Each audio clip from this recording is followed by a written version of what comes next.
So we're at the top of the mast. It's not my favourite place in the world, but it has to be done, so the view's nice.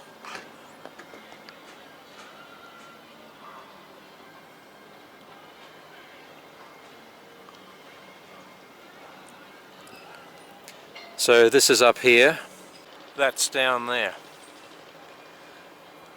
So these are the things that are at the top of the mast. Firstly, the most important thing, my Dyneema line. It's the one I only put on for when I'm going up, and when we're finished that comes off and the normal topping lift goes on. This one's rated at 1500 kilograms, the normal one's rated at 750. But if for some reason it breaks, I've got this, and below there I've got another one. So this is basically a Prusik loop, so it will jam. How we get out of that situation is another thing. Anyway, at least it means I don't fall down there, which is some 22 meters away. And what we have up here is our normal Windex, which tells us where the wind's coming from. And over here is the stub of where I'll be putting our normal wind instrument. This is an old one I managed to scrounge off someone. So that unscrews. So there it is.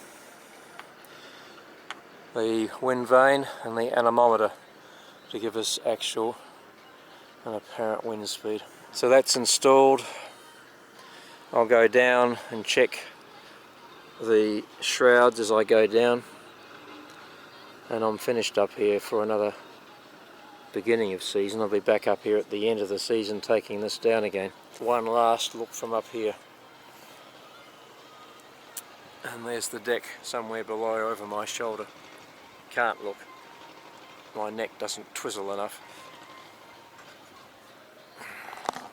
And somewhere down there is my first mate. There she is, she's knitting.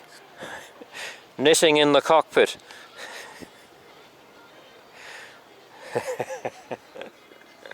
Waiting for me to say, okay, I'm ready to go down again. So we're slowly coming down from up there. Keep going. But we've got a way to go yet. This is the first or top spreader. Another one down there. That's where we change over. Okay, stop. So I'll now put another line underneath the spreader so I can undo this safety line and we can go a bit further. So we're at the lower spreaders. We had this cover made for our radome, and I'm inclined just to leave it there. I did last year and I will again this year. It's just not worth the hassle of getting it off. It's protecting the radar system. It's totally transparent radar wise, so it looks fine from the deck. It can stay there. I've just installed our radar reflectors, one there, one there, and it's time to go the last step down. So we're down.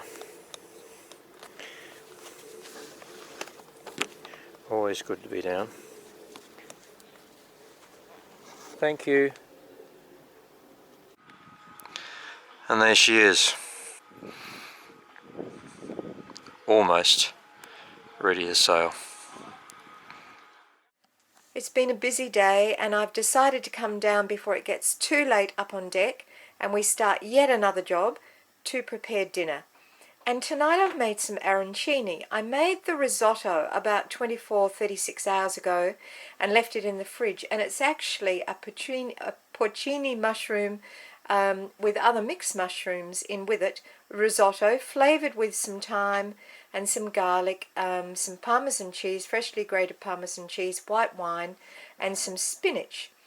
And then what I've done is I've taken that cold risotto mixture and I've just formed some little patty shapes. I don't do the round shapes as the Italians do because I don't want to deep fry on board. I don't deep fry at home, and I certainly won't do it on a boat. So I make them into a flatter shape, and then I have rolled or formed that mixture around a piece of melting cheese. I can't remember what it is. It's either Emmental and Gruyere. It might be a mixture in the middle of each one. And then I've coated them in some panko crumbs, which they don't do in Italy, but this is my version and I prefer them this way. So then what I'm going to do is pan fry them, not even shallow fry, but pan fry them in a couple of tablespoons of olive oil. And I'm going to serve them with some steamed asparagus. It's the asparagus season over here, or asparagus season. And I'm going to steam that in the microwave, some lovely long spears. And I've already made a mixed salad, which is in the fridge, ready to go. I just have to dress it. So that's tonight's dinner. Yeah, ready to go, almost, hopefully. And I should say, a lovely glass of Vino Rosso to go with it, red wine. The first time. I'm almost too exhausted What's to the time even at the enjoy moment? it. Maybe about 7 p.m. So Might be 7:30, I'm not sure. about 14 hours. Yeah. 14 hours a day Today. so far, but we're in the water. And for the first time we're sitting, this season, we're sitting in the cockpit enjoying a drink and a nibble at the end of a very busy and somewhat tiring day. It's good.